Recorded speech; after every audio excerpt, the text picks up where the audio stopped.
नमस्कार, सिनेमा संवाद में आपका स्वागत है। मेरा नाम है अमिताभ। सत्य हिंदी पर सिनेमा से जुड़ी अपनी साप्ताहिक पेशकश में हम हर हफ्ते बात करते हैं सिनेमा से जुड़े तमाम पहलुओं के बारे में, क्योंकि हमारा मानना है कि सिनेमा सिर्फ मनोरंजन की चीज़ नहीं है। सिनेमा समाज से संवाद का सबसे सीधा और सबसे सशक्त माध्यम है और समाज की सोच को गहराई तक प्रभावित करने की क्षमता रखता है। इसलिए सिनेमा पर लगातार सिलसिलेवार गंभीरता से बातचीत की ज़रूरत है। आज 25 जून की तारीख है। आज 1975 में आज ही के दिन तत्कालीन प्रधानमंत्री इंदिरा गांधी ने आपातकाल का औपचारिक ऐलान कर दिया था और अभिव्यक्ति की आज़ादी पर तमाम तरह के पहरे लगा दिए गए थे। और उन पाबंदियों से पत्रकारिता के अलावा कला, साहित्य और सिनेमा की दुनिया के तमाम लोग भी प्रभावित हुए थे। कई फ़िल्मी कलाकार ऐसे थे जिनकी फ़िल्में, जिनके गाने रेडियो पर बजना बंद हो गए थे। किशोर कुमार उनमें से एक हैं। देवानंद की फ़िल्में, उनका प्रसारण रोक दिया गया था और उनका ज़िक्र, उनके गाने सब बंद कर दिए गए थे। क्यों? क्योंकि उन्होंने जो तत्कालीन सरकार थी इंदिरा गांधी की, उसके कुछ आदेशों का, उसके कुछ निर्देशों का पालन करने से, या ये कह सकते हैं कि उनकी जो एक तौर तरीके थे, उनका अनुमोदन करने से इनकार कर दिया था। और देवानंद तो इतने नाराज़ हो गए थे इस तौर तरीकों से, इस चाल-चलन से, कि उन्होंने बाद में एक पॉलिटिकल पार्टी बनाने का ऐलान किया था। हालाँकि वो सिलसिला चला नहीं, लेकिन कम से कम प्रतिरोध के तौर पर उन्होंने एक कदम उठाया था। और ये हम आज जो बात करने वाले हैं, इसी सिलसिले में बात करने वाले हैं कि क्या इमरजेंसी का जो दौर था, आज उसको 48 साल पूरे हो चुके हैं, लेकिन क्या सिनेमा ने इमरजेंसी से कोई सबक सीखा है? क्योंकि आज हम देख रहे हैं कि बहुत सारे लोग इस तरह की बातें कह रहे हैं कि आज देश में एक अघोषित किस्म का आपातकाल है और अभिव्यक्ति की आज़ादी पर तमाम तरह के पहरे आज भी हैं, भले ही आज कोई इमरजेंसी लागू नहीं की गई है औपचारिक तौर पर। तो क्या सिनेमा जो है वो भी पत्रकारिता की तरह जो सरकार की जो पाबंदियाँ हैं, उनका दबाव सह रहा है? क्या सिनेमा भी जो है वो सरकार के विचारों का, विचारधारा का, के प्रचार का, प्रसार का एक माध्यम बन गया है? क्या प्रोपेगेंडा की मशीन बन गया है? ये तमाम सवाल हैं जिन पर हम आज चर्चा करने वाले हैं और इस पर बातचीत करने के लिए हमारे साथ एक बहुत ही विशिष्ट पैनल मौजूद है।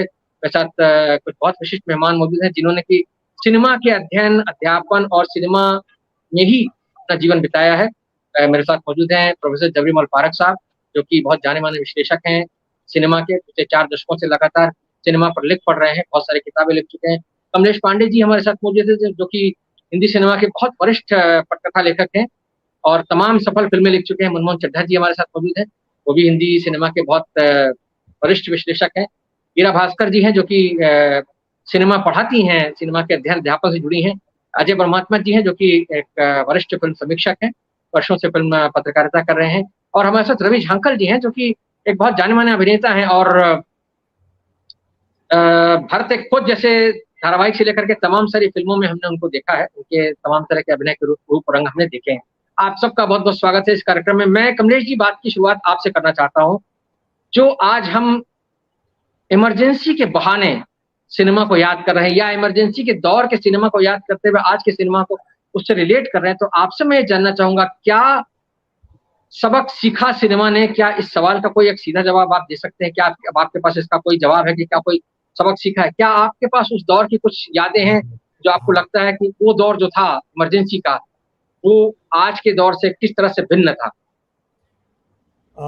मैं आपातकाल का साक्षी भी रहा हूँ और भोगता भी रहा हूँ। मैं आपसे शेयर करना चाहूँगा मेरे 2 अनुभव आपातकाल के, मेरे व्यक्तिगत अनुभव। मैं विज्ञापन व्यवसाय में था, लेखक था, एडवर्टाइज़िंग में। और उन दिनों ये था कि जो भी एड फ़िल्मों की स्क्रिप्ट होती थी, उसे इन्फॉर्मेशन मिनिस्ट्री के पास भेजना ज़रूरी होता था अप्रूवल के लिए। इन्फॉर्मेशन ब्रॉडकास्टिंग जो मिनिस्ट्री थी, वो एड फ़िल्मों की स्क्रिप्ट भी अप्रूव करती थी। तो मेरा एक एचएमटी बल्ब करके मेरे एक थे क्लाइंट, तो मैंने स्क्रिप्ट लिखी एचएमटी बल्ब की। उसमें मैंने थॉमस अल्वा एडिसन का इस्तेमाल किया। वो रोल फ़िल्म में मिस्टर हरीश भिमानी ने किया था उनका रोल। और कहानी कुछ ऐसी थी कि वो थॉमस अल्वा एडिसन अपनी अपनी लैब में बैठे हैं, अचानक लाइट ऑफ हो जाती है एंड वो बोलते हैं कि हमारे जैसे जो साइंटिस्ट हैं, उनकी भी जो ज़िंदगी कभी-कभी अंधकार में डूब जाती है। और तब उनकी बीवी आती है HMT बल्ब लेके और लगा देती है और फिर वापस गायब हो जाती है। और थॉमस अल्वा एडिसन कहते हैं कि वाह, जिस आदमी ने आविष्कार किया होगा इस चीज का वो अद्भुत रहा होगा। तो बीबी कहती है कि थॉमस, तुमने आविष्कार किया था बल्ब का। तो जब ये स्क्रिप्ट पहुंची इंफॉर्मेशन मिनिस्ट्री में, ब्रॉडकास्टिंग में, उन्होंने कहा कि देखिए बाकी सब तो ठीक है, आपको थॉमस अल्वा एडिशन से नो ऑब्जेक्शन लेके आना पड़ेगा। You have to get, I am not joking, बहुत ही गंभीर बातचीत हो रही थी दिल्ली में, मैं खुद गया था। आपको थॉमस अल्वा एडिसन से कंसेंट लेटर लाना पड़ेगा कि उनको कोई एतराज नहीं है उनका नाम इस्तेमाल होने से। मैंने कहा देखिए जरा मुश्किल काम है। क्यों मुश्किल काम है? ये तो नियम है। मैंने कहा मुश्किल ये है कि उनको मारे हुए करीब हो गए वो लगभग 300-400 साल हो गए हैं। बोले आपने बताया क्यों नहीं कि थॉमस अल्वा एडिसन मर चुके हैं? मैंने कहा ये चौथी क्लास के हर विद्यार्थी को पता है कि थॉमस अल्वा एडिसन 300 साल पहले मर चुके हैं। एनीवे स्क्रिप्ट अप्रूव हो गई, मगर वहां तक वही अंत नहीं था। एक और मेरा था क्लाइंट, रोबेला किमल्सन पेंट, वॉल पेंट था। तो उसके लिए मैंने स्क्रिप्ट लिखी है, वो एक फिक्टिशियस मैंने इन्वेंट किया कि एक राष्ट्रपति बंडलानो of the people republic of मार्जुआनो, वो पूरा इमेजिनरी था, काल्पनिक था कि जो बंडलानो राष्ट्रपति जो है वो रैली में भाषण दे रहा है मार्जुआनो के लोगों को कि what this country needs is neither democracy nor dictatorship. It needs durability.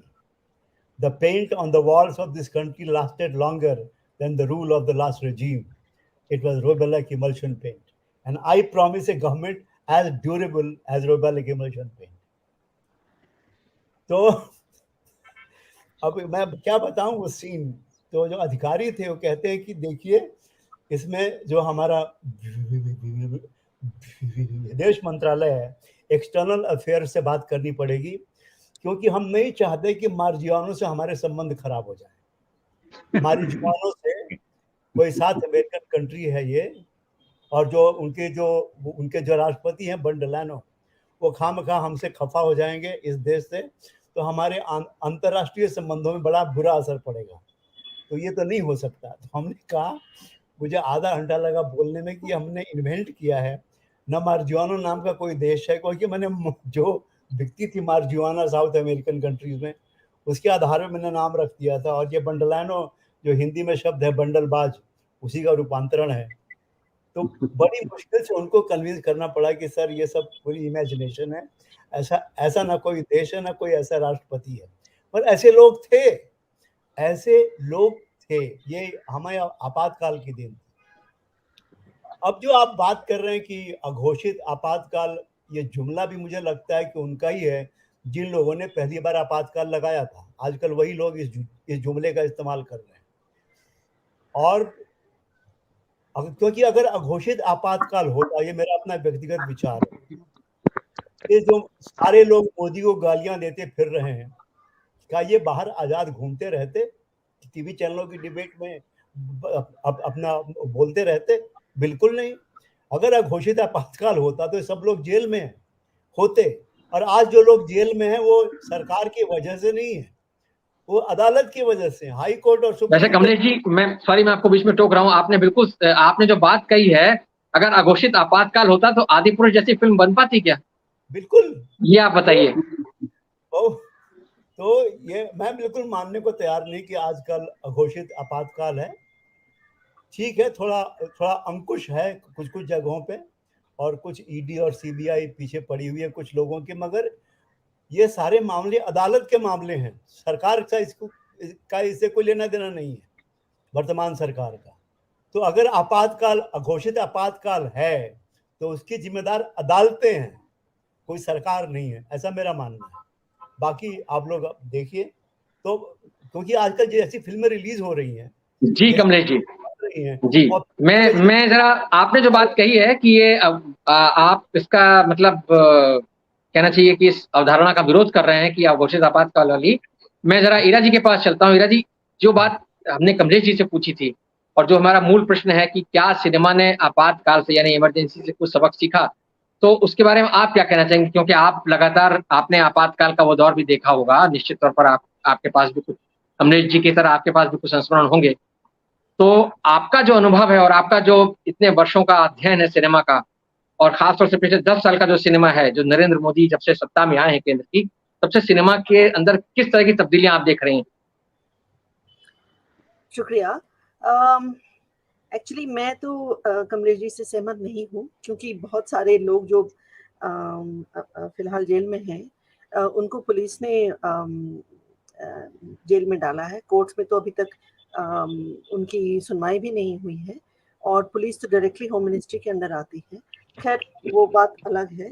Actually प्रश्न जो आपका है कि क्या हमने क्या सिनेमा ने आपातकालीन के टाइम से कुछ सीखा है, आई थिंक मेरे समझ से उस समय 1975 में 1.5 साल जो इमरजेंसी रहा, उस समय सिनेमा के लोग, जैसे आपने कहा, बहुत विरोध कर रहे थे इमरजेंसी का। आज विरोध कहाँ है?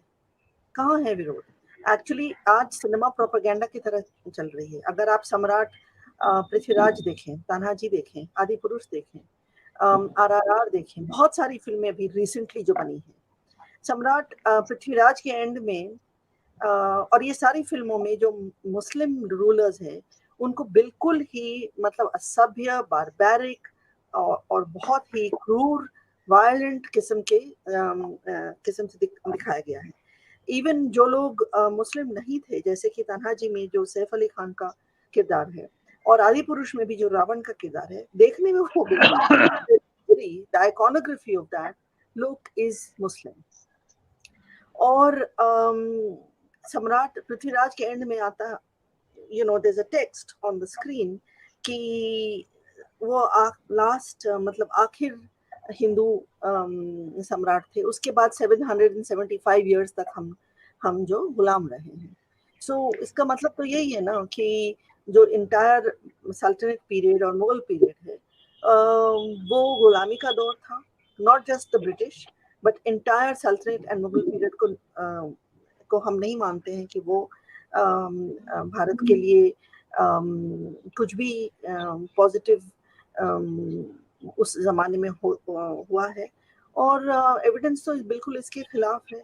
सो इस तरह की जो फिल्में बन रही हैं, उससे तो खाली पोलराइजेशन बढ़ रहा है, और इस्लामोफोबिया बढ़ रहा है, एंटी मुस्लिम सेंटिमेंट बढ़ रहा है। सो आई डोंट नो कि, मुझे तो नहीं समझ में आता कि ये दोनों जो काल थे, उस समय का काल इमरजेंसी वाला और अभी का, उस समय फ्रीडम ऑफ एक्सप्रेशन पे जो भी लागू हुआ था और जो लोग जेल वेल गए थे, बाकी सिनेमा इंडस्ट्री जो थी वो प्रोपेगेंडा नहीं कर रही थी। उस समय बहुत सारी फिल्में ऐसे बनी हैं। किस्सा कुर्सिका का एग्जाम्पल जो है वो अलग है। दोबारा संजय गांधी ने उसके प्रिंट्स जला दिए थे फैक्ट्री, मारुति फैक्ट्री में, गुड़गांव में। एंड और वो जो भी चीजें हुई थी उसकी वजह से इंदिरा गांधी को और कांग्रेस को हारना भी पड़ा था इलेक्शन में। मुझे तो आजकल ऐसा कुछ भी नहीं दिख रहा है। सो आई डोंट नो कि हमने क्या सीखा। यही सीखा है क्या कि हमको प्रोपेगेंडा करना चाहिए, गवर्नमेंट के साथ रहना चाहिए। आई मीन, अगर आप फिल्म इंडस्ट्री को देखें तो ज्यादा से ज्यादा लोग जो हैं, बहुत कम लोग हैं जो कुछ बोल पा रहे हैं। ज्यादा से ज्यादा लोग उनकी गुण गा रहे हैं और गवर्नमेंट की गुण गा रहे हैं और हिंदुत्व आइडियोलॉजी का प्रचार कर रहे हैं, सटल तरीके से भी और कुछ हिडन तरीके से भी। सो मुझे तो आई थिंक प्रश्न जो है वो, मैं इस तरह से प्रश्न नहीं करूंगी इसका। मैं तो कहूंगी कि उस समय जो भी हुआ था और आज जो हुआ था, उसमें फर्क ये है कि आज इंडस्ट्री जो है वो प्रोपेगेंडा में काफी बिजी है। Propaganda of the ruling party and agendas of the ruling party काफी बिजी है। मैं एक बहुत सारे एग्जांपल्स दे सकती हूँ अगर आप चाहते हैं, लेकिन शायद और लोग भी बोलेंगे।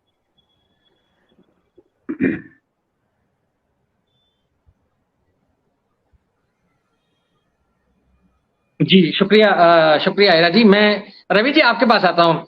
आपकी जो अभिनय यात्रा है उसमें ये जो कालखंड जिसकी हम बात कर रहे हैं, यानी इमरजेंसी से लेकर के आज तक का जो समय है, आपने इसमें तमाम तरह की राजनीति भी देखी होगी और सिनेमा, और आप चूंकि तमाम सारे माध्यमों से गुजरे हैं, रंगमंच से लेकर के सिनेमा और वेब सीरीज वगैरह सब में आपने काम किया है। तो ये जो चीज हम आज डिस्कस कर रहे हैं कि क्या सिनेमा ने कोई सबक सीखा इमरजेंसी से, और सिनेमा और राजनीति का दरअसल क्या रिश्ता होना चाहिए, इसका जो एक मतलब जो एक मूल भाव ये है कि क्या सिनेमा को राजनीति का झंडा बरदार होना चाहिए, जो तत्कालीन राजनीति चाहे कोई भी सरकार हो, जैसे इंदिरा गांधी के समय में वो कांग्रेसी होना चाहिए, या जब बीजेपी की सरकार आ जाए तो वो भाजपा ही होना चाहिए, अगर कम्युनिस्टों की सरकार आ जाए तो कम्युनिस्ट हो जाना चाहिए। क्या सिनेमा को ऐसा होना चाहिए? क्या ऐसा होना सिनेमा के लिए श्रेयस्कर है? एक कलाकार के तौर पर, एक अभिनेता के तौर पर आप क्या सोचते हैं कि जो सिनेमा, जिसके बारे में अभी अभी इरा जी कह रहे जी प्रोपेगेंडा और एजेंडा वाली बात जो उन्होंने कही, तो क्या वो सिनेमा की जो अपनी एक श्रेष्ठता है, क्या वो उसके लिए फायदेमंद है या नुकसानदेह है? तात्कालिक तौर पर हो सकता है फायदेमंद हो, पैसा आ जाएगा, लेकिन क्या नुकसानदेह नहीं होगा दीर्घकालिक तौर पर? सर, पहले तो मैं ये स्वीकार करता हूँ कि यहाँ जितने भी लोग बैठे हैं वो बहुत प्रबुद्ध हैं, और मैं एक कलाकार हूँ, मेरे पास इतना ज्ञान नहीं है। मेरे पास एक प्रैक्टिकल एक्सपीरियंस है जिसके तौर पर मैं आपको कह सकता हूँ। ईरा जी ने अभी एक बात कही, मैं ईरा जी की इस बात को स्वीकार करने को तैयार नहीं हूँ, क्योंकि हमारा एक बॉलीवुड ही है जहाँ पे ना कोई मुसलमान होता है ना कोई हिंदू होता है। आज भी अगर स्पॉट बॉय मोहम्मद है तो उसको मोहम्मद के नाम से ही बुलाया जाता है। अगर कैमरामैन इकबाल है तो उसको इकबाल के नाम से ही बुलाया जाता है, और फक्र से बुलाया जाता है। ईरा जी की तो पुत्री खुद एक कलाकार हैं, वो इस चीज को जरूर एंडोर्स करेंगी। और मैं कमलेश जी की बात को थोड़ा सा मतलब बढ़ाना चाहता हूँ। देखिए, मैंने एक फिल्म की थी समर, ये HRD मिनिस्ट्री ने उसको फंड किया था फिल्म को, और वो फिल्म नेशनल अवार्ड मिला था गोल्डन पिकॉक, मतलब उस साल की सबसे बेहतरीन फिल्म थी 700 फिल्मों में से। और उसको स्क्रीन प्ले का बेस्ट स्क्रीन प्ले का डायलॉग, वो बेस्ट स्क्रीन प्ले का उसको अवार्ड मिला था, और मैं उसके नेशनल अवार्ड के लिए अवार्डी था। फाइनली मिला, मनोज को अवार्ड मिला था। वो फिल्म एक रियल इंसिडेंट को लेके बनी थी सर। मध्य प्रदेश में एक रियल इंसिडेंट हुआ था। इंसिडेंट इतना ही था कि एक ठाकुर एक दलित के, जबरदस्ती दलित जो है मंदिर में घुस जाता है, और वो जो ठाकुर है उसके लोग उसको पकड़ लेते हैं, और अगले दिन उसको पकड़ के सारे गांव के सामने उसके सर के ऊपर पेशाब करता है। ये रियल इंसिडेंट था जो मिस्टर बेनेगल ने फिल्म बनाई। अब आप देखें कि एक एक्टर के लिए तो बहुत बड़ा चैलेंज है कि यार इस तरह का कोई सीन मुझे करने को मिला था, और वो सीन मुझे करना था, और वो स्क्रिप्ट में भी लिखा हुआ था। लेकिन जब वो सीन करने की बात आई, तब सेट पे पहुंचे तो ये पता चला कि उन्होंने कहा यार जैसा लिखा है वैसा सीन किया नहीं जा सकता। ये एक अपने क्रिएटिव, जो श्याम बेनेगल कभी भी किसी उसमें नहीं पड़ते सर, मतलब किसी प्रॉब्लम में या उसमें नहीं जाना चाहते। हालांकि फिल्म HRD मिनिस्ट्री ने अप्रूव की थी, जैसा कमलेश जी ने कहा, सारी स्क्रिप्ट आपको भेजनी पड़ती है, वहीं का फंड था। आप देखिए, वही गांव में, जिस गांव में इंसिडेंट हुआ वहीं पे जाकर के हम सारे लोग शूटिंग कर रहे थे। करीब 15-20 सिक्योरिटी के लोग हमारे साथ थे, पुलिस की सिक्योरिटी के। और वो फिल्म इतनी बेहतरीन बनी, लेकिन क्योंकि जब वो फिल्म बनी, मतलब ये फिल्म का दुर्भाग्य कहता हूं मैं, जब वो फिल्म बनी उस वक्त कोई और सरकार थी, जब वो फिल्म रिलीज होने के लिए आई तो कोई और सरकार थी, तो किसी का कुछ हुआ नहीं, फिल्म जो है रिलीज ही नहीं हो पाई। अब इसके बहुत सारे एस्पेक्ट है, उन पे अपन बात नहीं कर सकते, क्योंकि कलाकार बेसिकली बहुत भीरू होता है, डरपोक होता है। हम लोग मतलब हमेशा कोशिश करते हैं कि हम बात न करें, हम अपने काम से, जो काम हमको मिलता है वो काम करके हम उसको बेहतरीन बनाने की कोशिश करें। जैसे तमस फिल्म थी, तमस भी अप्रूव थी सर, साहनी साहब की नॉवल पे वो फिल्म बन रही थी। लेकिन आप मानेंगे 12 बजे उसको दूरदर्शन पे आना था, और 11:30 पौने 12 बजे तक हम सब लोग बैठ करके इंतजार कर रहे थे कि वो आएगी या नहीं आएगी। तो कहीं ना कहीं जो क्रिएटिविटी है वो किसी और के, मतलब उस पर तो होती है डेफिनेटली। अब जैसे वो फिल्म बन गई तमस, अपने समर, लेकिन वो रिलीज नहीं हुई क्योंकि उनके क्रिएटिव राइट्स HRD मिनिस्ट्री के पास थे। तो इस तरह की जो चीजें होती है सर, उनका जो ये राजनीति का और सिनेमा का तो बड़ा चोली दामन का साथ है। हमने तो ज्यादातर फिल्में ऐसी की हैं जहां मतलब जो सोशल रिलेवेंस का सिनेमा हो या मतलब इस तरह की चीजें जो जिनको सरकार जो ऐसी चीजें इनको सरकार प्रमोट करना चाहती है, ऐसा सिनेमा बनता है सर, ये आज की बात नहीं है। लेकिन हाँ ये है कि अभी थोड़ा ज्यादा सेंसिटिव मामला है, रंग पे हो जाए, लेकिन सर इससे नुकसान किसी का नहीं होता, नुकसान वर्कर्स का होता है। अब संजय लीला बंसाली साहब फिल्म बनाने गए राजस्थान में, वहां फिल्म शूट करना चाहते थे। अब उनके साथ क्या हुआ, कैसे मिसबिहेव हुआ, उन्होंने तय कर लिया कि अपने जीवन में मैं राजस्थान में कभी फिल्म बनाने नहीं जाऊंगा। इससे नुकसान किसका हुआ? नुकसान राजस्थान में जो लोग बाग हैं, जिनको हजारों लोगों को काम करने पे हेल्प होती है, उनका नुकसान होता है, उनका नहीं होता जो उसका विरोध कर रहे हैं, क्योंकि वो तो विरोध करके अलग हट जाते हैं। लेकिन लॉन्ग रन में आप देखें किसका नुकसान होता है। तो ये जो क्रिएटिव लोग बाग है सर, वो तो अपना काम करना जानते हैं। ये जरूर है, ऐसा हुआ है, मैं ईरा जी की बात को बिल्कुल मानता हूं कि कोई एक विशेष चीज को जो है उसको प्रमोट किया जाता है, लेकिन आप देखिए वो हमेशा वर्क नहीं करता है। एक फिल्म को प्रमोट किया, वो फिल्म हिट हो गई, लेकिन दूसरी फिल्म बनी थी पृथ्वीराज चौहान, उसको भी प्रमोट किया गया था, लेकिन वो सुपर डुपर फ्लॉप हुई। तो ये कोई क्राइटेरिया तय नहीं हो सकता कि सरकार अपनी किसी उसको प्रमोट करना चाह रही है तो लोग इसके साथ जुड़ जाएंगे, ऐसा होता नहीं है। ये दोनों एग्जांपल मैंने आपके सामने रखे।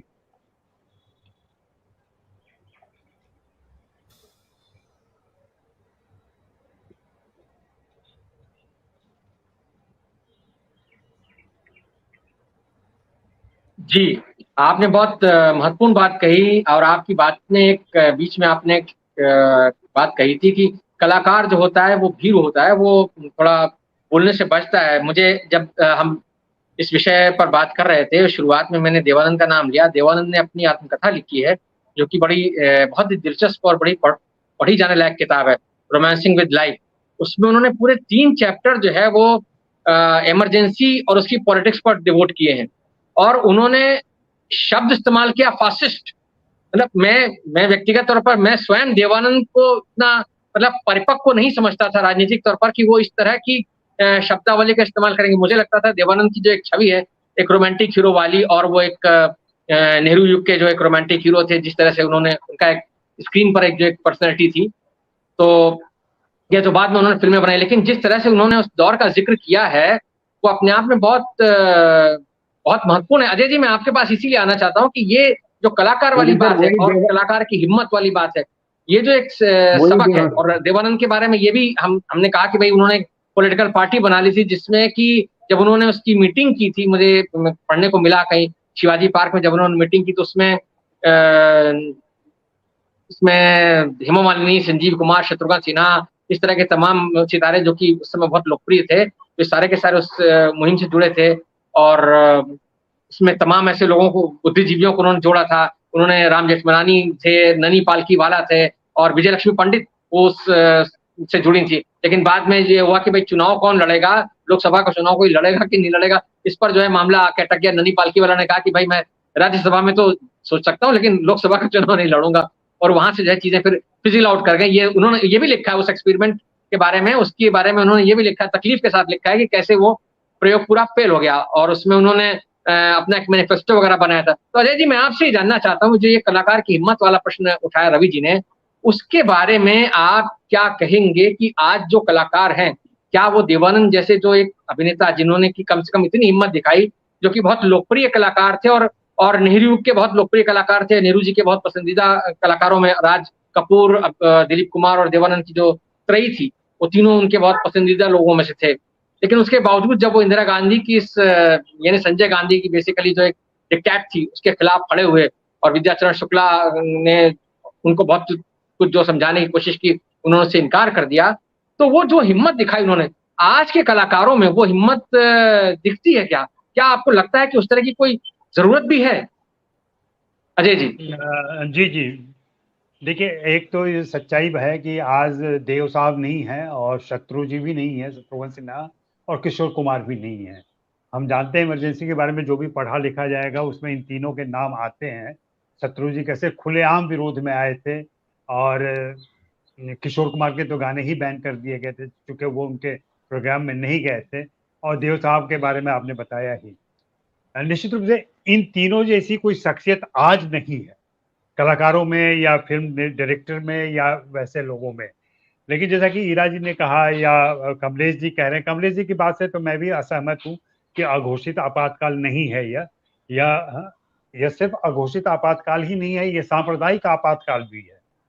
अगर इंदिरा गांधी का आपातकाल पॉलिटिकल वजह से था, उसमें सांप्रदायिक घृणा नहीं थी। इस आपातकाल में सांप्रदायिक घृणा भी है, नफरती घृणा है, नफरती आपातकाल है ये। और इसका रंग अगर कहें, आजकल रंगों में बात होती है, तो इसका रंग नारंगी है, संतरा है, भगवा है इस आपातकाल का। और उसकी वजह से बहुत ज्यादा विश्वमन हो रहा है। और ऐसे बहुत सारे निर्देशक हैं जो अपनी स्क्रिप्ट को लेकर के बैठे हुए हैं, फिल्में नहीं बना पा रहे हैं। मैंने पहले भी इस संवाद में जिक्र किया है कि कैसे हर एक दफ्तर में आजकल एक वकील बैठता है जो स्क्रिप्ट देखता है। मुझे नहीं मालूम इतिहास में कभी ऐसा कुछ हुआ कि वकील बैठा करता था और फिर वो तय करता था कि आपकी स्क्रिप्ट बननी चाहिए कि नहीं बननी चाहिए। कमलेश जी ज्यादा बता सकते हैं कि कब से वकील आने लगे स्क्रिप्ट पढ़ने के लिए। तो ये डर कहाँ से आया है? ये आपातकाल का डर नहीं है तो कौन सा डर है? और ये अघोषित नहीं है तो कैसे है? घोषित तो है नहीं कि आपातकाल लगा दिया गया है, और कोई भी ऐसा काम नहीं करेंगे जो आप सरकार के विरोध में हो। लेकिन हम सभी जानते हैं कि आज सरकार क्या, संगठन के विरोध में भी नहीं जा सकते आप, और संगठन क्या, धर्म विशेष के विरोध में नहीं जा सकते आप। प्रतिरोध का सिनेमा बिल्कुल खत्म है, प्रतिरोध है ही नहीं। जो थोड़ी बहुत फिल्में आती भी हैं, कोशिश भी करते हैं लोग, मान लीजिए एक अफवाह आती है जो कि बहुत एक जेनरिक टॉपिक पर आती है, लेकिन लोग उसको नहीं देखने जाते, नहीं पसंद करते, इसलिए कि पूरा माहौल ऐसा बना हुआ है। ये तो दुर्भाग्य है उनका कि आदि पुरुष आई और नहीं चली। इसलिए नहीं चली कि फिल्म भी बुरी थी और सब कुछ बुरा था उसमें, नहीं तो वो तो प्रोपोगेट करने वाले थे उसमें। तो इन सारी स्थितियों को देखते हुए जो मूल बात थी आपकी कि क्या कलाकार आज के भीरू हो गए, सचमुच डरपोक हो गए हैं, तो मैं ये कहूंगा जो मेरी बात हुई है कलाकारों से, वही ये है कि ये देख रहे हैं कि हम डूबे नहीं, बस पानी चढ़ता जा रहा है, इस बात का अंदाजा उनको है, लेकिन अपनी नाक बचाए हुए हैं, वो किसी तरह से जिंदा हैं और अपना काम रोके हुए हैं। आप देखें कि तमाम एक्टिव फिल्मकार जो इस तरह की फिल्में बना सकते हैं, अभी एक हफ्ते पहले मैं किसी एक यंग फिल्म मेकर से मिला और उसका कहना था कि हम क्या करें, हम समझ नहीं पा रहे हैं, ना तो हमारे पास क्राफ्ट है ऐसा कि हम प्रच्छन्न रूप से कोई काम कर लें और लोगों को पता न चले, अभी हम वो शैली डेवलप नहीं कर पाए हैं। लेकिन अगर ऐसा ही चलता रहा तो हमें भी कोई तौर तरीका अपनाना पड़ेगा, अपने कहन की शैली में थोड़ा चेंज करना पड़ेगा, क्योंकि हम खाली तो नहीं बैठे रह सकते। और इस उम्र में जबकि 40-50 या 10 साल 15 साल का कैरियर फिल्मी हो चुका है, तो अब किसी दूसरे धंधे में भी नहीं जा सकते। हमारा मूल काम फिल्म बनाना ही है, हम फिल्म ही बनाएंगे, लेकिन अभी हम थमे हुए हैं, ठहरे हुए हैं, स्तंभित हैं और सचमुच समझ नहीं पा रहे हैं कि हमें किस तरफ जाना है। और ये तो तय है कि ऐसे रास्ते पर नहीं जाना है जो सरकार के विरोध में जा रही है और जो सरकार के खिलाफत में जा रही है। जी, और ये तो तय है कि ऐसे रास्ते पर नहीं जाना है जो सरकार के। जी जी जी अजय जी, आपने जो बात कही है उसमें एक जो बहुत महत्वपूर्ण आपने कहा कि पानी सिर पर आ गया है, बस हम डूबे नहीं है, और ये कि एक किम कर्तव्य विमूढ़ता वाली स्थिति है कि ये समझ नहीं पा रहे हैं कि हमको किधर जाना है। तो ये तो छटपटाहट है। मनमोहन जी आपके पास आऊंगा, ये जो अजय जी ने बात कही, और ये इमरजेंसी भगवा रंग की है, ये भी इम्पोर्टेंट। तो ये तो छटपटाहट है। मनमोहन जी आपके पास आऊंगा, ये जो अजय जी ने बात कही, अमिताभ कुछ इको हो रहा है कुछ। जी जी हाँ, मैंने उसको ठीक कर दिया। मनमोहन जी, ये जो बात अजय जी ने उठाई, मैं उस पर आपकी राय जानना चाहूंगा। ये जो नए कलाकारों की बात हो रही है, नए फिल्मकारों की बात हो रही है, लेकिन हम ये भी तो देख रहे हैं कि जैसे रवि जी ने जो बात कही बहुत महत्वपूर्ण है कि सरकार के प्रोपेगेंडा का ही मसला नहीं है, क्योंकि अगर प्रोपेगेंडा पर सब कुछ हिट हो रहा होता तो सम्राट पृथ्वीराज को फ्लॉप नहीं होना चाहिए था। या आदिपुरुष जैसी फिल्म जो है, जो अजय जी ने भी कहा, जिसके बारे में हम लोग अलग से विस्तार से चर्चा कर चुके हैं कि वो फिल्म इतनी खराब बनी है और वो लोगों की मान्यताओं और आस्थाओं पर चोट करती है। इसलिए भले ही वो लोग जिन्होंने फिल्म बनाई है वो सरकार के साथ अपने आप को अलाइन दिखाने की कोशिश करते रहे, लेकिन उनकी फिल्म को दर्शकों ने स्वीकार नहीं किया। तो कहीं ना कहीं मामला सिर्फ इस बात का नहीं है कि आप जो है वो किस तरफ खड़े हैं, अल्टीमेटली जो आपकी क्राफ्ट है वो क्राफ्ट अगर ठीक नहीं है तो फिर तो सरकार के पक्ष में हो या विपक्ष में हो उससे क्या फर्क पड़ता है। अगर अनुराग कश्यप अच्छी फिल्म बनाएंगे तो लोग उसको देखेंगे, अगर अच्छी फिल्म नहीं लगेगी लोगों को तो सरकार के पक्ष में है विपक्ष में, क्या इसका फर्क पड़ना चाहिए? मनमोहन जी, पहले तो आपका एक ही सवाल का जवाब कि भाई कैनेडी क्या रिलीज, कैनेडी कहाँ रिलीज हो रही है, कहाँ दिखाई जा रही है ना।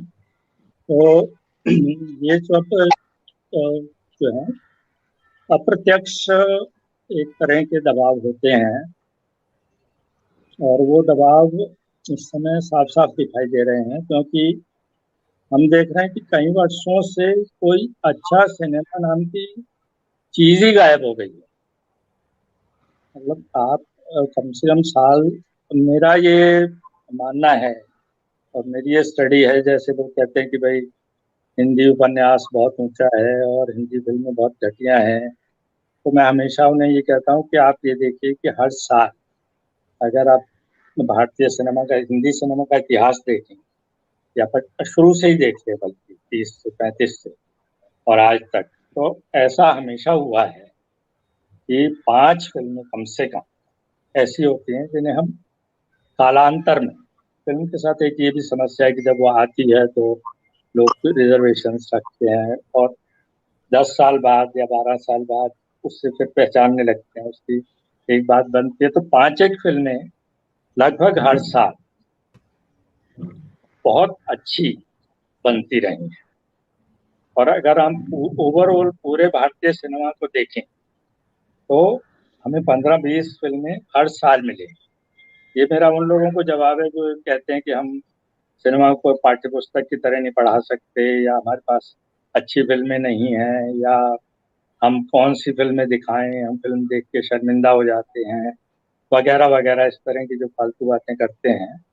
तो हमारे पास पिछले 70 सालों से, 50 सालों, 60 सालों से अगर हम फिल्में देखें तो हमारे पास बहुत अच्छी फिल्में हमेशा मौजूद रही हैं, जिनकी संख्या 5 से 10 तक रही है, ज्यादा नहीं। लेकिन पिछले कुछ वर्षों से एक सपाटता हर चीज में आ गई है। बहुत मतलब फिल्म वाले भी उसका वजह शायद कारपोरेटाइजेशन भी है, मुझे ऐसा लगता है कि कारपोरेट अगर टेक ओवर कर लेता है सारी चीज को, तो अच्छी फिल्म, ऋत्विक घटक ने ये बात कही थी कि भाई फिल्म 10 लोग मिलके नहीं बना सकते, फिल्म तो एक ही आदमी बनाता है, एक ही आदमी का आइडिया होता है, एक ही आदमी स्क्रिप्ट लिखता है, वही डायरेक्शन करता है, जो भी करता है। अब बेनेगल साहब हैं, उनकी फिल्में बेनेगल की फिल्में हैं बस।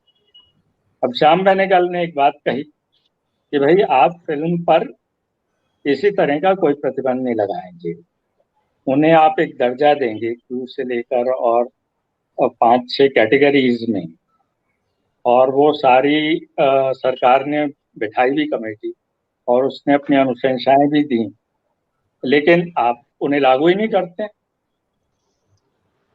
आप उन्हें लागू कीजिए ना, ताकि आदि पुरुष का कहा जा सके कि बीट यू बेड क्वालिटी, ऐसे कोई सर्टिफिकेट दे सके कोई, या इस तरह की कोई, मतलब एक दर्जा होना चाहिए और फिल्म पर कभी कोई सेंसरशिप नहीं होनी चाहिए। ये बात हम शुरू से कहते आ रहे हैं, लेकिन आज जो है वो मॉब का हो गया। दूसरा ये कि पिछले 50 सालों में परिवर्तन बहुत ज्यादा हुआ है। जब इमरजेंसी लगी थी तब सिर्फ प्रेस थी और प्रेस की फ्रीडम की बात मुख्य उठी थी और प्रेस ने विरोध भी किया था। इंडियन एक्सप्रेस हो और अखबारें हो, वो अपने कई पन्ने अनप्रिंटेड छोड़ देती थी, बताती थी कि भाई ये अखबार हमारा सरकारी कर्मचारी के पास गया है, उसने यहाँ यहाँ काली स्याही पोत दी है। जैसे जैसे वो काली स्याही पोतता था वो सारी चीज वो वैसी की वैसी ही छाप दे। तो इमरजेंसी जो 75 वाली इमरजेंसी थी उसमें कोई ऐसा बात नहीं थी, मतलब जरूर नेताओं की गिरफ्तारी हुई और बहुत सारी बातें हुई, लेकिन कहीं कोई ऐसे प्रतिबंध नहीं थे। मैं फिल्म इंस्टीट्यूट में उस समय पढ़ रहा था जब 26 जून 1975 को इमरजेंसी लगी। मैं विद्यार्थी था वहाँ, और उसमें गिरीश कार्नाड हमारे डायरेक्टर बन के आए।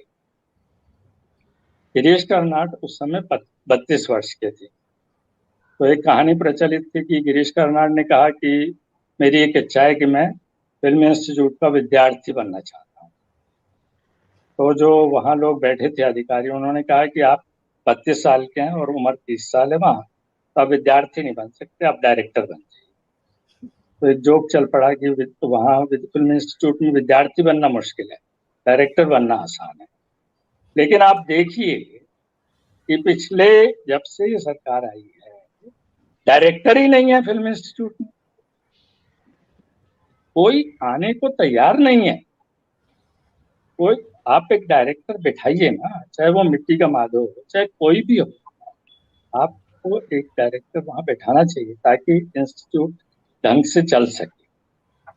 तो आपके पास नहीं है लोग बैठाने लायक। तो गिरीश कार्नाड ने एक काम किया कि उन्होंने मनमोहन कहा जी, सरकार ने गजेंद्र चौहान जी को भेजा था वहां पर। वो चेयरमैन ये आप कैसे कह सकते हैं कि वहां नहीं थे? मतलब डायरेक्टर नाम की चीज आनी चाहिए। Director is the man who governs the place. वो गवर्न हो नहीं रहा है, जबकि गवर्न हो नहीं रही है। मेरा ये शिकायत है फिल्म इंस्टीट्यूट से कि जो एनएसडी ने काम किया है भारतीय रंगमंच को स्थापित करने का, मंच को भारतीय भाषा में किताबें लाने का, टेक्स्ट बुक लाने का, फिल्म इंस्टीट्यूट ने कभी नहीं किया। क्यों नहीं किया भाई? आपको करना चाहिए था, कुछ ना कुछ किताबें बनानी चाहिए थी आपको एक प्रकाशन विभाग खोलना चाहिए था। तो खैर, तो कुल मिला के हुआ ये कि गिरीश कार्नाड जो थे वो एक दिन बम्बई गए और उन्होंने देखा कि आपने बहुत दिलचस्प आपने उठाया है एफटीआईआई और एनएसडी का कंपैरिजन करके। इस पर अपने आप में ये एक अलग चर्चा का विषय बनता है।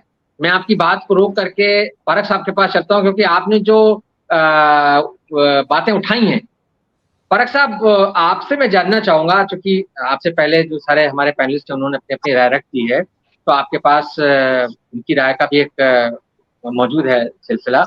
आपसे मैं जानना चाहूंगा, जो मूल प्रश्न हमारा है कि सिनेमा ने क्या इमरजेंसी से कोई सबक सीखा?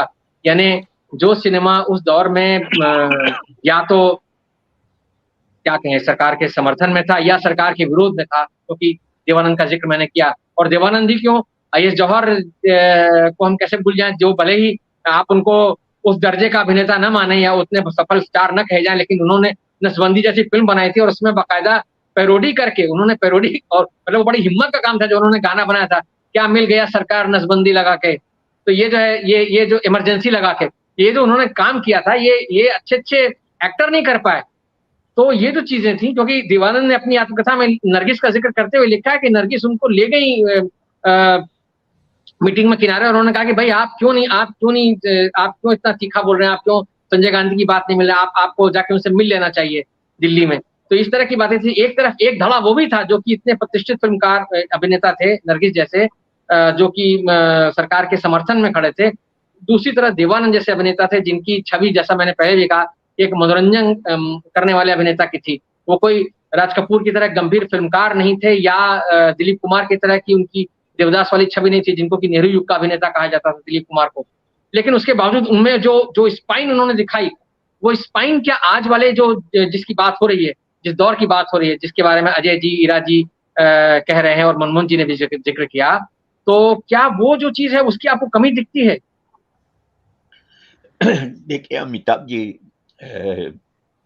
इस बात में तो कोई दो राय नहीं हो सकती कि जो 18 महीना थे आपातकाल के, वो आपातकाल के थे। बोलने की स्वतंत्रता, जो अभिव्यक्ति की स्वतंत्रता थी, उसको पूरी तरह से प्रतिबंधित कर दिया था।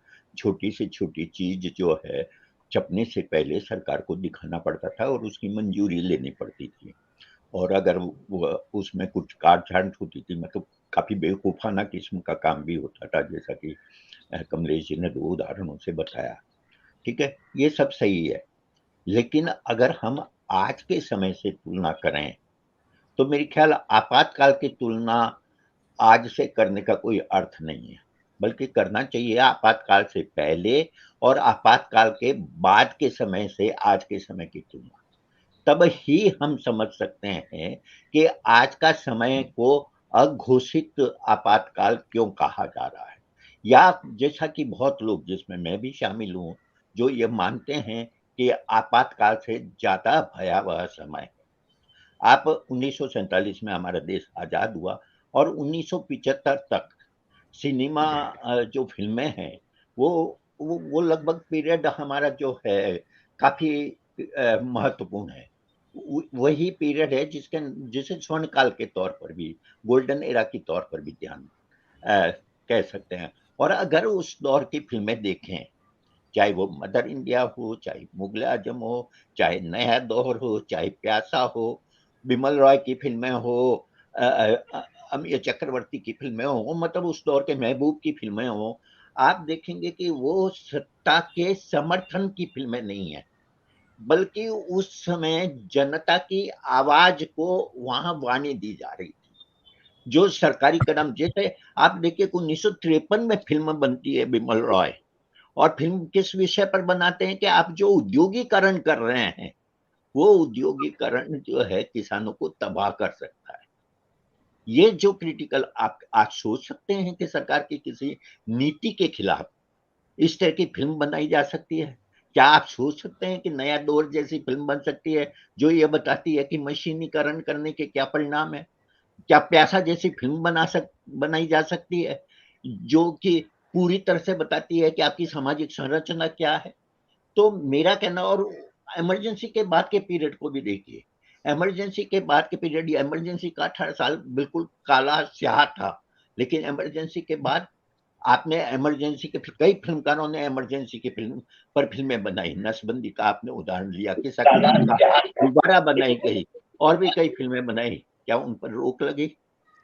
कांग्रेस ने सबसे बड़ा सबक कांग्रेस ने ये लिया, और बहुत सारी राजनीतिक पार्टियों ने ये लिया कि उन्होंने ये सोच लिया, ये मान लिया कि हिंदुस्तान जैसे देश में अभिव्यक्ति की आजादी पर रोक लगाना आत्मघाती है। और इंदिरा गांधी उसके बाद में लंबे समय तक सत्ता में रही, कांग्रेस सत्ता में रही, दूसरी पार्टियां सत्ता में रही, सिवाय भारतीय जनता पार्टी को छोड़कर। इन सबों ने अभिव्यक्ति की आजादी को प्रतिबंधित नहीं किया।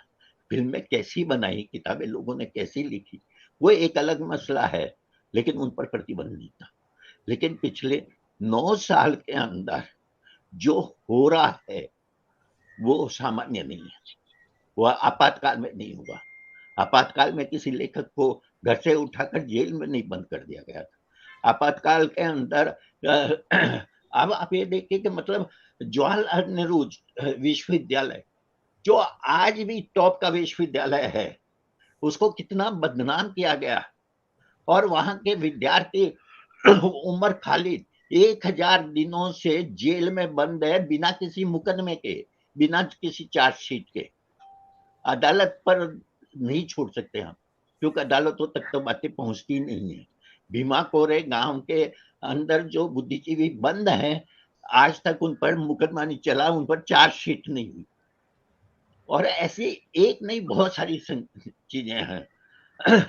ये बिल्कुल इन्होंने सही कहा था अजय परमात्मज ने, कि सबसे बड़ा फर्क यह है कि उस समय जो आपातकाल लगाया गया था, उसने हमारी बुनियादी जो देश की संविधान द्वारा प्रदत्त जो सत्ता है, कहना चाहिए कि देश है, उसकी बुनियादी जो आधार है, उस पर चोट नहीं की गई थी, सिवाय अभिव्यक्ति की आजादी पर प्रतिबंध लगाने के।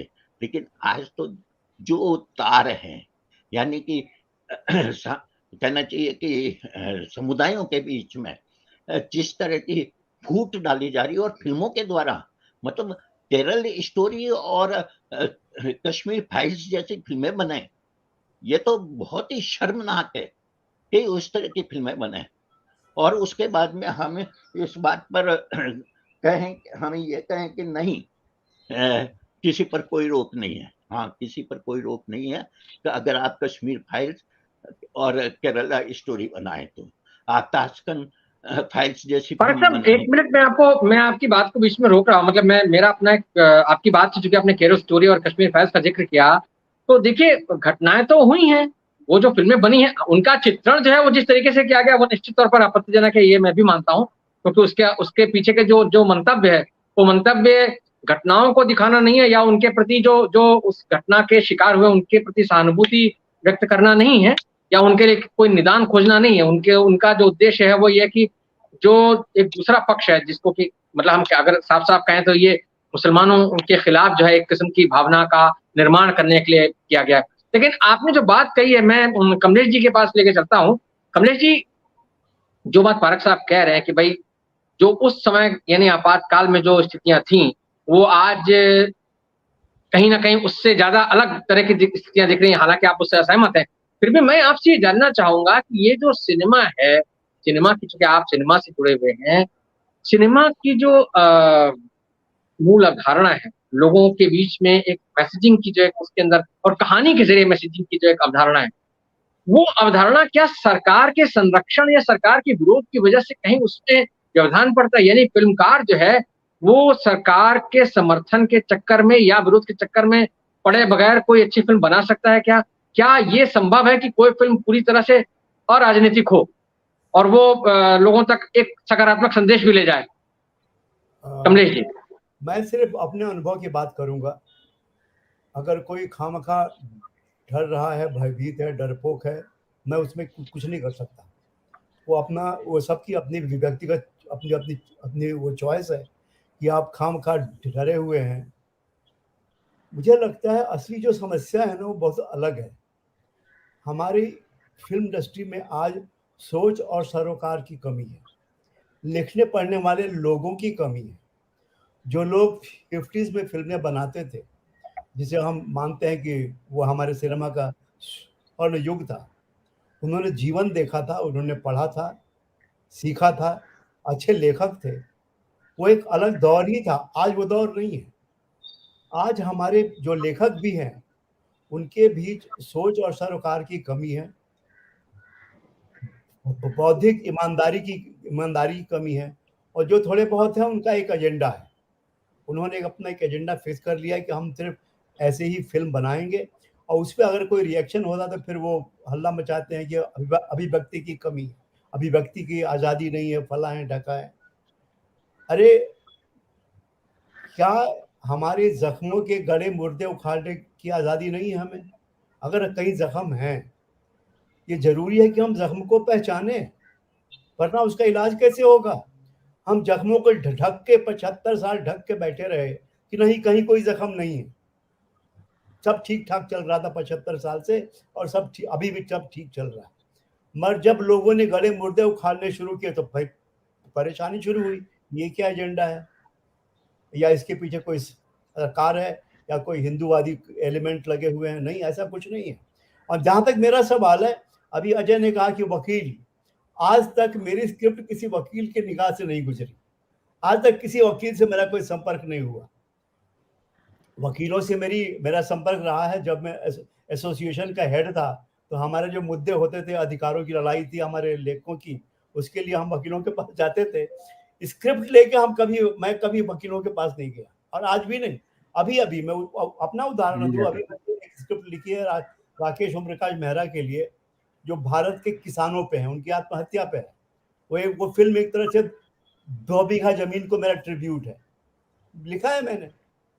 ऐसे ही वो के आसिफ की बायोपिक है, उसमें हिंदू मुस्लिम एंगल है, और मैंने लिखा है कि आसिफ का जो दिमाग था, चौथी पास होने के बावजूद उसकी सोच कितनी ऊपर की थी। आज वो सोच की कमी है, जो मैं कह रहा हूँ बार बार। हमारी इंडस्ट्री, आप जो इल्जाम लगा रहे हैं कि भाई ये नहीं बना सकते, वो नहीं बना सकते, पहली बात ये कि हमारे अंदर न सोच है, न सरोकार है, न सेंसिटिविटी है कि भाई कहानी किसे कहते हैं, कहानी कहना आर्ट क्या है। नोबडी रियलाइजेज कि there is art in storytelling. लोग स्टोरी टेलिंग भूल गए हैं, लोग एजेंडा में फंस गए हैं कि हम ऐसा बनाएंगे, हम वैसा बनाएंगे। 96% 2 कौड़ी की फिल्में हैं। वो पता नहीं वो कौन लोग हैं, क्यों बना रहे हैं, कौन क्यों पैसे लगा रहा, मगर वो आती है जाती है, आती है जाती है, उनका आता पता नहीं चलता। मगर जो सच में जिसमें कुछ विषय है, सब्जेक्ट है, सरोकार है, वो फिल्में चलती हैं, ऐसी बात नहीं है। चाहे वो ओटीटी हो, चाहे वो थिएटर हो। अगर आप अपना काम जानते हैं, मुश्किल बात ये है कि, और मैं कहूँगा खास तौर से लेखकों के बारे में, उनका गुनाह सबसे ज्यादा है, क्योंकि उनको जो साहस या हिम्मत होना चाहिए, जो सरोकार और सोच लेखकों में होना चाहिए, वो आज नहीं है। और मैं एक लेखक होने के नाते कह रहा हूँ और दावे से कह रहा हूँ, क्योंकि मेरी जो एसोसिएशन है, मैं जानता हूँ वहाँ जो लोग आते हैं मिलने के लिए, मेंबर, सबको फिल्में लिखना है, मगर लिखने की जो तमीज चाहिए, जो सरोकार और सोच चाहिए, जो सेंसिटिविटी चाहिए, जो आर्ट चाहिए, वो नहीं है उनमें, मगर सबको फिल्में लिखना है। तो मैं नहीं मानता कि भाई कुछ ऊपर का दबाव है या ऐसा कोई अननेसेसरी कोई किसी के पीछे पड़ा हुआ है। हाँ, कुछ लोगों को जेल हुई है, मानता हूँ बिल्कुल, मगर शायद उसके पीछे कुछ वजह रही होगी, होम मिनिस्ट्री देखती होगी। अगर कोई सच में कहता है टुकड़े होंगे। जी कमलेश जी, मैं आपने जो बात कही है सोच और सरोकार वाली और पढ़ने लिखने वाली, रवि जी आपके पास आता हूँ। आप अभिनेता के तौर पर बहुत लंबे समय से सक्रिय हैं और आपने रंगमंच से लेकर समानांतर सिनेमा की जो आपकी एक जो धारा है हमारे यहाँ, उसमें आपने हिस्सा लिया है और आप आज ओटीटी से भी जुड़े हुए हैं। तो ये जो परिवर्तन आया है हमारे यहाँ माध्यमों का, क्या आपको लगता है ये जो बात अभी कमलेश जी कह रहे थे कि लेखक कसूरवार हैं या अभी हमारे यहाँ जो इंडस्ट्री में लोग हैं वो सोच, सरोकार और पढ़े लिखे लोगों की कमी है, क्या एक अभिनेता के तौर पर आपको लगता है कि ये चीजें वाकई में कहीं ना कहीं जो जिन अभिव्यक्तियों की हम बात कर रहे हैं या जिसका जिक्र अजय जी ने कहा प्रतिरोध का सिनेमा, तो जो प्रतिरोध का सिनेमा है कहीं ना कहीं क्या उसमें ये बाधक है? प्रतिरोध का मतलब सिर्फ ये तो नहीं होता ना कि सरकार के खिलाफ आप झंडा उठा के खड़े हो जाएं। बहुत सारी प्रवृत्तियां, जैसे आपने समर का जिक्र किया, तो उस तरह की फिल्में भी बनती हैं, वो भी प्रतिरोध का सिनेमा के दायरे में ही आती हैं कहीं ना कहीं, भले ही वो सरकारी मदद से बन रही हो। जी रवि जी। सर मैं एक तो आपको बात बता दूं, अजय भाई कह रहे थे आप 2014 से लेकर 2019 तक देखिए फिल्में कितनी बनी। 600-700 फिल्में बनती थी, 600-700 फिल्में ही बनती आई हैं। अगर कमी आई है तो ये जो कोविड हुआ उसके बाद में सिनेमा को जरा रफ्तार मिलने में समय लगा है, इसके अलावा और कुछ नहीं हुआ है। आज ओटीटी प्लेटफॉर्म आया है, हमारे जैसे एक्टर, हमारे पास चॉइसेस आती है सर। मैं 3 फिल्में ऐसी कर चुका हूं जो एकदम ही डिफरेंट सब्जेक्ट के साथ हैं, और 1% लोग बाग हैं सर जो इस तरह की बात करते हैं। केरला फाइल बनी है, क्या ऐसा उसने कह दिया जो हमको नहीं पता? आप सारे इतने प्रबुद्ध लोग बैठे हैं, कितना ही पेपर में छप चुका, कितना ही ओटीटी पे उसको लेकर के मटेरियल बना हुआ है। हाइप बना दी सर उसकी अननेसेसरीली, किसी का कोई मतलब ही नहीं। उस फिल्म में अगर वो 20 करोड़ की फिल्म बनी है, कश्मीर फाइल सर, हार्डली वो 12 करोड़ की फिल्म भी नहीं है, 9 करोड़ की फिल्म है। पल्लवी मेरी दोस्त है, मैं बहुत उससे कम्युनिकेशन है मेरी। फिल्म ने कितना कमाया? 200 करोड़। क्या डिजर्व करती है सर वो फिल्म 200 करोड़? नहीं डिजर्व करती, क्योंकि हम उसको, सरकार भी उसके पीछे लग गई, मीडिया भी लग गया, तो ठीक है, क्या हुआ?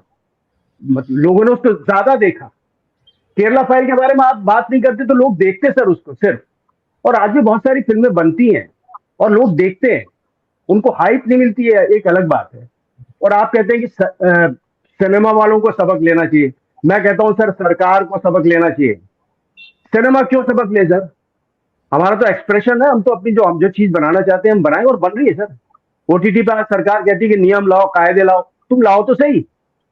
सिनेमा तो बन ही रहा है सर, उसमें कोई कमी नहीं आई है। और आप देखिए एक से एक बेहतरीन काम हो रहा है ओटीटी पे।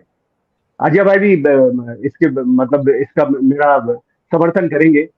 अगर लेना है तो सरकार को, मैं एक आपको छोटा सा एग्जांपल देता हूं सर। एक फिल्म बनाई है अभी शाम बेनेगल ने मुजीबुर रहमान को लेकर के। उस बंदे ने, अभी मैं उनसे मिला हूं रिसेंटली, 88 साल के हैं सर वो। उन्होंने 88 साल की उम्र में कोविड के वक्त में रह करके 3 साल के अंदर सरकार का फंड है, बांग्लादेश का फंड है और अपने इंडियन गवर्नमेंट का फंड है, 80 करोड़ रुपया खर्च किया है दोनों सरकारों ने मिलकर के। अब विषय ये आ रहा है कि फिल्म कब रिलीज हो। बंगाल में इलेक्शन आने वाले हैं, अगर बंगाल में फिल्म रिलीज नहीं और वो मैडम वहां से उतर गई तो पिक्चर वहां भी रिलीज नहीं होगी, वहां रिलीज नहीं होगी तो ये गवर्नमेंट, इनको क्या लेना देना सरकार के लिए? क्या मतलब 50 करोड़ रुपए क्या मायने रखता है, मुझे आप बताइए।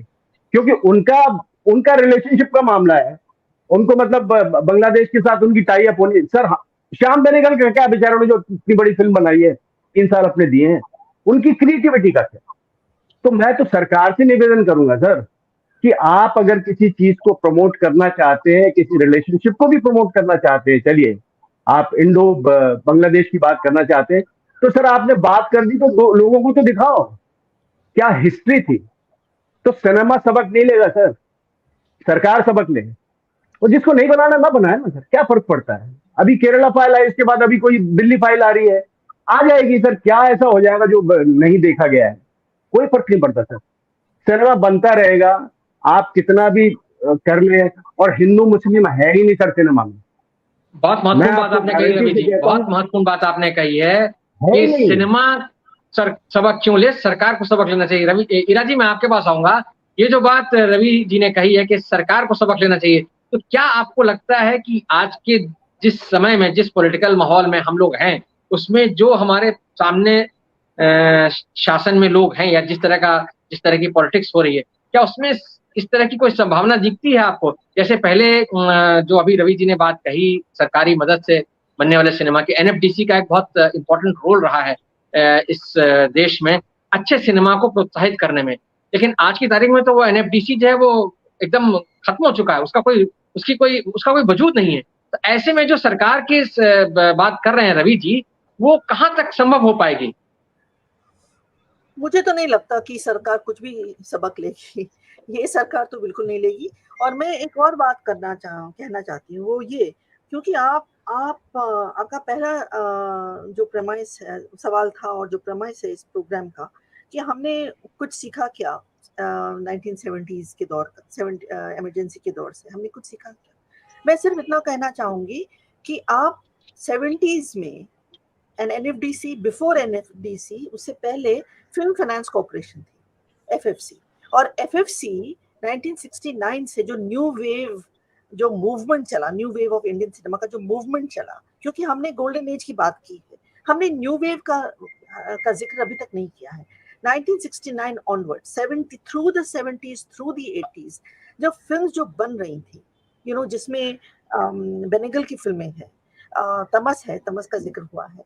तमस 3 एपिसोड टेलीकास्ट होने के बाद Hindutva based, Hindu right wing organisations ने कोर्ट में केस डाला that this film should not be shown. और उस जज का जो उनका नाम में अभी मुझे याद नहीं आ रहा है, जिन्होंने ये केस सुना, उनके जजमेंट को अगर हम पढ़ें तो हमें लगेगा कि फ्रीडम ऑफ एक्सप्रेशन एंड ये जो हल्ला होता है कि कि इससे हर्ट सेंटिमेंट्स हो जाएंगे, ये होगा, actually history should be addressed, historical issues should be addressed. तो उस जजमेंट के बाद the remaining 3 episodes of Tamas were broadcast in the late 80s, 6 महीने बाद ही, फिर सिर्फ 6 महीने का फर्क पड़ा था। और उसके बाद तमस रिलीज भी हुई एज अ फिल्म, तो the new wave aesthetic terms में हम देखें तो जो आउटपुट 70s एंड 80s में था, डिस्पाइट इमरजेंसी, उसको आप आज के फिल्मों में कंपेयर कर लीजिए। और कश्मीर फाइल्स का जिक्र हुआ है, केरला स्टोरी का जिक्र हुआ है। Kerala story, I mean it's a ridiculous, मैंने नहीं देखी है, I would like to see it, I have seen the Kashmir files on OTT, और अब मैं उसमें नहीं जाना चाहती हूँ, it's a very very controversial issue, but I would like to, Kashmir files के साथ एंड जो कश्मीरी पंडित्स के साथ हुआ है वो बहुत ही बुरा हुआ है, राइट? लेकिन आप कश्मीर के मुद्दे, it's a very complicated issue. आप हैदर देखिए, आप मिशन कश्मीर देखिए, आप बहुत सारी फिल्में जो बनी हैं कश्मीर पे, उनके साथ अगर हम रखें कश्मीर फाइल्स को, तो ये भी दिखता है कि कश्मीर जो टेररिज्म सफर की है, Kashmir has suffered terrorism, not directed only at Hindu community. तो इट्स अ कॉम्प्लिकेटेड इशू। तो इसको एक वन साइडेड दिखाना, that is not correct, that's not good art, right? Kerala story, 32,000 women have gone to join ISIS, और उसके बाद जब हल्ला हुआ तो वो तीन औरतें हो गई, 32,000 से वो 3 हो गई। तो ये हम ये नहीं कह सकते हैं कि कोई फर्क नहीं पड़ता, फर्क पड़ता है। So I am saying in aesthetic terms, and ये बात कमलेश जी ने भी कही है कि फिल्में बहुत बुरी हैं, लेखक उनके पास कोई आइडियाज नहीं है, आइडियाज हैं, I mean, you look at a film like Afwah, you look at a film like Mulk, you look at so many films that have been made that have not had the kind of success, right? उसकी कोई तो वजह होगी. So films, जो फिल्में बन रही हैं, जो मुल्क चली थी मैडम के खिलाफ. Mulk has done a good business. Mulk was a small budget film. It has done good business. I'm very happy about that. And मैं ये बात बिल्कुल आपसे सहमत हूँ कि मुल्क जैसी फिल्म जो है वो की इश्यूज पे बन रही है. And may be the answer is कि आप छोटे बजट पे छोटी फिल्में बनाइए बड़े इश्यूज को लेके, शायद उससे ये जिससे लोग देख पाए. बट अफवाह जैसी फिल्म जो बहुत ही बढ़िया फिल्म है वो तो चली ही नहीं. एंड दैट्स अ फिल्म, वो किसी के अगेंस्ट नहीं है. It's talking about the environment. आज के जमाने में पॉलिटिकल एनवायरनमेंट क्या है उसको लेके वो फिल्म बनी है. So I am saying things are complicated. Industry is also not so simple to understand. Box office is not so simple to understand. But क्या ये and aesthetics questions are very important. अगर कोई खराब फिल्म मेकर है तो उसकी film obviously चाहे वो कोई भी प्रोपेगेंडा करे फिल्म नहीं चलेगी, राइट? लेकिन मैं सिर्फ इतना बोलना चाहूंगी एट द एंड कि क्या ये जरूरी नहीं है आर्टिस्ट को कि जो पहले हम लोग मुद्दे उठाते थे against caste exploitation, gender exploitation, farmers issues, all those issues. And today's key issue is communal violence. Today communal hatred is the key issue. और अगर फिल्में इसके सपोर्ट में बन रही हैं तो क्या ये सच है? क्या is that honesty? And shouldn't artists have a responsibility towards society? जी हीरा जी, मेरे ख्याल में जो बात आप कह रही हैं, कमलेश जी ने जो बात कही थी, बुनियादी चीज जो है वहां आकर टिक जाती है कि जो एक सोच सरोकार का मामला है और जो एक बौद्धिकता की कमी है जो फिल्मकारों में आज के, जो खासतौर से उन्होंने लेखक समुदाय का जिक्र किया. उन्होंने कहा कि चूंकि हम लेखक समुदाय से आते हैं तो वो जो एक चीज है वो शायद जो एक अच्छी फिल्म मेकिंग या जो चीज को हम सरोकार का सिनेमा वाली बात कहते हैं उसमें कहीं ना कहीं आड़े आ रही है. ये आज की बातचीत बहुत दिलचस्प रही, उसमें से कुछ बहुत बढ़िया बिंदु निकल कर के आए हैं. इस बातचीत को सार्थक बनाने के लिए आप सबका बहुत बहुत शुक्रिया और दर्शकों का भी बहुत बहुत धन्यवाद. उन्होंने बहुत धैर्य के साथ इस चर्चा को देखा सुना. अगली बार हम फिर किसी नए विषय के साथ आपके साथ उपस्थित होंगे, आपके साथ संवाद करेंगे. तब तक के लिए आपका बहुत बहुत धन्यवाद. नमस्कार.